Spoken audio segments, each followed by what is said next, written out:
Okay, so we transition to the wrestling portion of the show, and before that, Batman Cape Crusader comes out this August 1st, and of course, I will be discussing that. I'm going to set aside some time in the day to watch the whole thing and then give my review on it. So I'm excited to review Batman Cape Crusader for you guys, but wrestling. All right, let's talk SummerSlam. So Seth Rollins is the special guest referee against Drew McIntyre and CM Punk. What is all this chaos, right? What's going to happen here? Well, here's what I think is going to happen. No one wins. That's right. Nobody wins. Seth is going to get involved somehow, some way, I think he's going to cost Punk the match. I think it makes a little more sense for him to cost Punk the match, and then it's going to create this bad blood that infuses in a triple threat. Now, from there, here's my issue with the triple threat thing. Drew McIntyre and CM Punk, or CM Punk and Seth Rollins, did not need the championship to elevate it. In my opinion, if it is going to be a triple threat, it kind of needs the title. I don't see how just injecting Seth Rollins now makes this a bad blood feud. Because it's like, you just get your hands on two people now, and your goal is just to destroy. To me now, if it's going to be a triple threat, it needs the belt. Because it just feels weird to be like, these three, I guess, yeah, these three people hate each other so much that they just want to beat the crap out of each other. But how does that work? Unless you make the match like an elimination match. Sure. But like, at some point, it's going to be a 1v1 to get the pin, right? So like having a triple threat match based on like hate, to me, I just don't see how that works. I like the idea of Seth Rollins as a special guest referee. I think it elevates the feud, but I think it elevates the feud if Seth Rollins is world heavyweight champion.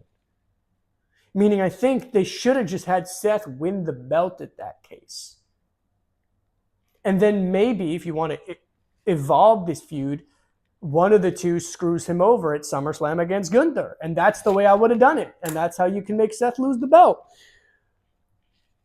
Or maybe you haven't beat Gunther and Gunther doesn't win that belt yet, but it's the time to put it on Gunther. So it's a weird spot. But I think in another universe where Gunther isn't ready for that spot yet, or Gunther isn't here, you put the belt on Seth for this feud because that's what makes sense now. Drew McIntyre's wanted the World Heavyweight Championship. Seth Rollins was the World Heavyweight Champion for a long time. Punk has always wanted to be in the main event of WrestleMania, but I think everybody's goal is to be a champion, right? So I don't know. I don't know how. I think it's a short-term good idea. Long-term, what the hell are we doing? It made sense when it was Drew McIntyre Punk now, you know? But now, long-term, what the hell are we doing? This doesn't make any sense anymore. Confusing. Super confusing.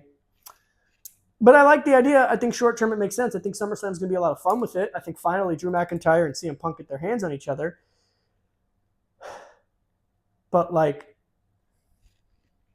where is this going? You know, we'll have to see. So we'll just have to see what that. But that's my opinion. I think it's a great idea for the short term. I like the SummerSlam match approach. I think Seth is going to be hilarious. And I can't wait to see how it plays out. And I'm curious to see where they're going to go because I am confused. So we'll have to see how that plays out. But that's my thoughts on the Seth Rollins, Drew McIntyre stuff.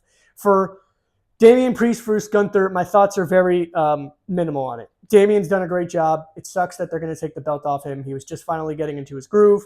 But I think that the Judgment Day is going to screw him over. Finn Balor is going to screw him over.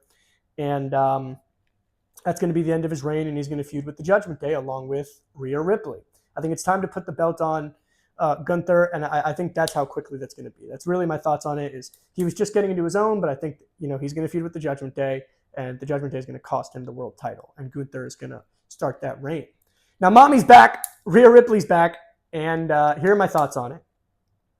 Awesome. Liv Morgan is amazing. Rhea Ripley's been doing her role amazing. Dominic Mysterio has been amazing. This whole feud has just been amazing. We had that thing on Raw where Dominic broke Liv's heart. He's like, I hate you. You suck. And we know we're out of the PG era because Liv turns around. She's like, Dom likes girls that looks like me. And she shows off half her ass sticking out of her jeans. No more PG era. Great stuff. Really good stuff. Here's what I think is going to happen. SummerSlam, Liv Morgan versus Rhea Ripley for the Women's Championship. Dominic turns on Rhea. And then we get the Judgment Day feud with Liv Morgan versus Rhea Ripley and Damian Priest. That's my predictions there. I just don't see anything else you do. I don't think that I think that this is the direction the Judgment Day needs to go, is a split up, is a breakup. And yeah, this is the direction I want to see them going. So yeah, that's my thoughts on everything with that stuff. As far as the SmackDown Bloodline stuff, the Bloodline's just been running rampage. Solo Sakoa pinned Cody Rhodes, which was incredible. Establishing him as like this greater, threat now. The Bloodline's just been killing all of Cody's allies. They killed Randy Orton. They killed Kevin Owens. Cody's all alone. What is he going to do? Maybe that leads to the Randy Orton heel turn, at which he challenges Cody Rhodes down the line, probably closer to the Royal Rumble. Great stuff there. I don't even think they're going to have a match. I think at SummerSlam, before the bell rings, you hear Roman Reigns' music, and Roman comes down, and we get that stare down. I think that's what happens at SummerSlam. I don't see anything else you do. Because what are you going to do? Cody's not losing that belt right now. He's just not. That would be dumb. All of this work to finally put away the Bloodline at WrestleMania, for Cody to lose to a Solo Sakoa at SummerSlam. And that's no disrespect to Solo Sakoa. It just undermines Cody's accomplishment of beating the 4-year champion Roman Reigns. It's not the time to take the belt off Cody.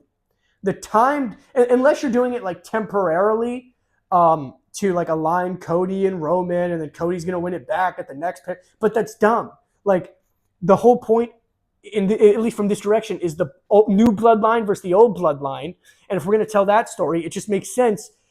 Make Solo look strong because he never got the chance at the championship because Roman came back and interrupted the match. I don't think you win, or maybe you make someone interrupt the match and then Roman comes out after, whatever, but you don't have a benefit from a clear winner and loser here. You don't. I think Cody needs to hold the title longer, and I think that Solo, that feud is more going to, obviously, the Jimmy and Jay reunion and Roman Reigns coming back, maybe even getting Sami Zayn involved, who probably will lose his Intercontinental Championship at SummerSlam. And that's the direction I think we take those people in. That is a compelling direction. But some people are saying Cody's going to lose, and I don't see it. I don't see it. I don't see it. You want to make this new bloodline look menacing? Make him beat Roman Reigns in the old bloodline. That'll get people talking. And then you can maybe go and put a championship on him. Maybe they get the tag titles, and then Solo wins the Intercontinental Championship. That would actually be great. If Sami Zayn keeps it at SummerSlam, he feuds with the Bloodline, and then Solo takes the IC title from Sami, and the Jacob Fatu and the Tama Tonga and the others win the tag team belts. Perfect. Make him win both tag team belts again. I don't care. You have multiple people that can do multiple things. I'm fine with that. Make some people go to Raw, win the Raw belts. Sure. I know we just separated the unification of the tag belts, but you don't have to unify them again. Just make it that part of the Bloodline on Raw one and part of the Bloodline on SmackDown one. There you go. But that's the direction I see we go. And then you take Cody Rhodes in the epic feud of Orton turning heel. I think that's the time after SummerSlam. I think it's time now. Cody needs like a proper feud. And as much as I think that the Bloodline's a proper feud, it's a good proper feud, we already seen this twice. We've seen it twice, just with a different dude with long hair and a beard. Different bloodline. I don't want to see him fight the Bloodline anymore. I'm sick of it. Sick of Cody in the Bloodline. We've done it twice, 2 WrestleManias now. And it was perfect the second time. Perfect. Obviously, we're bringing The Rock back, so he'll have to get involved with the Bloodline again at some point. But if you keep hammering the Bloodline button, at some point it's going to fade. So yes, this was cool. Yes, this is probably a good setup to get Roman back in the mix. But let's pull the plug on it now and get Cody in a different feud and get the Bloodlines feuding. That's what I think we should be doing with the WWE stuff now.